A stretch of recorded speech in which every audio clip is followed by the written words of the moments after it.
పర్లేదు.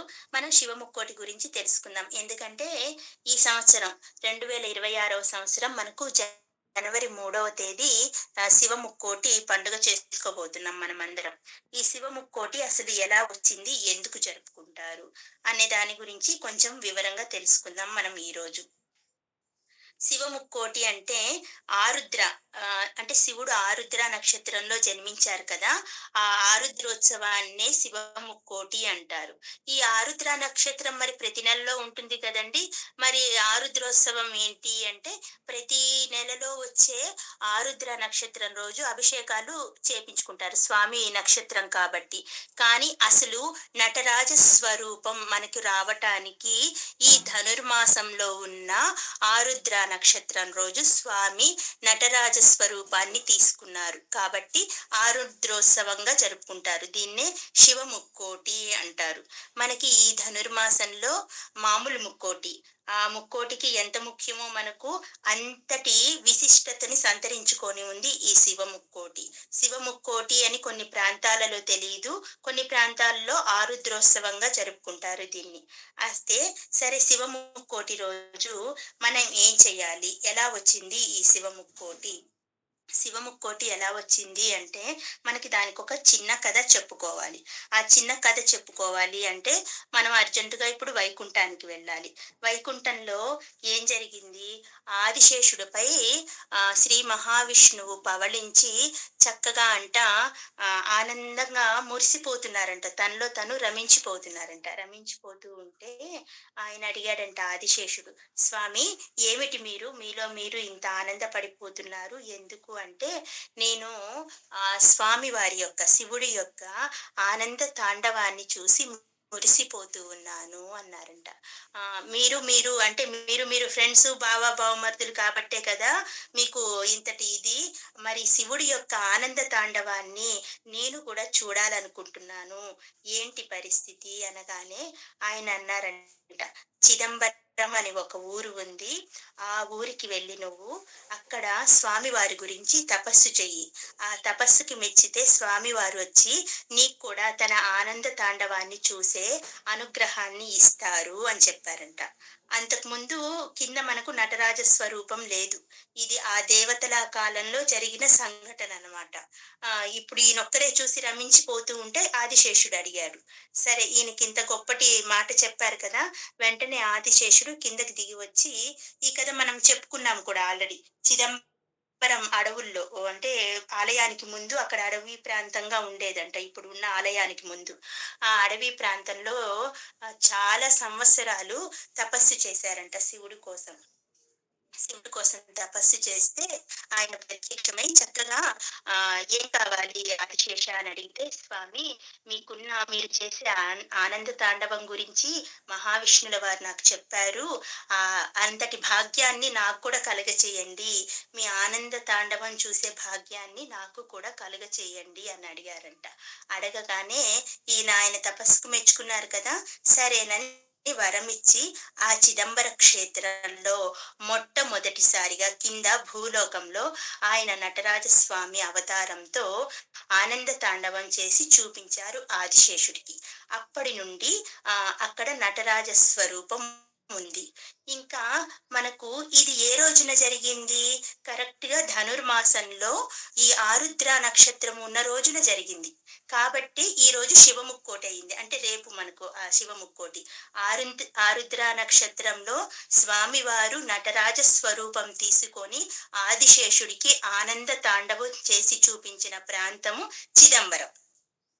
చేసి చూపించిన రోజు ఆరుద్ర నక్షత్రం రోజు. అందుకని ఆ ఆరుద్ర నక్షత్రం రోజు నటరాజ స్వరూపానికి అంత గొప్ప ప్రాముఖ్యత వచ్చింది. ఇలా ఆరుద్ర ఉత్సవాన్ని జరుపుకుంటారు. ఇది ఆ కాలంలో జరిగిపోయింది కదా! మరి మనకి ఎలా తెలిసింది అంటే, మనకు యుగాలుగా జరుపుకుంటున్నారు ఈ శివ ముక్కోటిని. దీన్ని పండగగా కాదు, ఒక గొప్ప ఉత్సవంగా జరుపుకోవాలంట. మరి దీన్ని వ్యాప్తిలోకి తెచ్చింది ఎవరు? ఎవరో కాదండి, మనకు శ్రీ శ్రీ చంద్రశేఖరేంద్ర సరస్వతి గారున్నారు కదా! మన ఆదిశంకరాచార్యుల వారి శిష్యుడు. ఆయన్ని కూడా శివస్వరూపమనే అంటారు. వీరిని ఈ శివస్వరూపం అంటారు. వీరు కంచి యొక్క పీఠాధిపతులు. నడిచే ప్రతిరూపం అని కూడా అంటారు ఇతన్ని.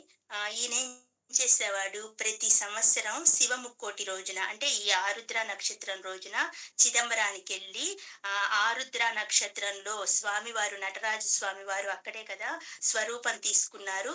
ఆ ఆరుద్ర నక్షత్రం రోజు స్వామివారిని దర్శించుకొని స్వామివారికి అభిషేకాలు ఎంతో గొప్పగా జరిపించేవారంట. వారి ద్వారానే ఏంటి ఈయన ప్రతి సంవత్సరం ఈ ఆరుద్ర నక్షత్రం రోజు వచ్చి మనకు ఇంతలా చేస్తున్నారు. ఇక్కడ స్వామివారికి అభిషేకాలు, ఈ జపాలు ఇవన్నీ చేస్తున్నారు ఏంటి అని తెలుసుకుంటే, అప్పుడు ఈ కథంతా మనకు బయటికొచ్చిందనమాట. వారి ద్వారానే అందరికి ఆరుద్ర ఉత్సవం ఒకటి ఉంది అని ప్రకటితమైంది.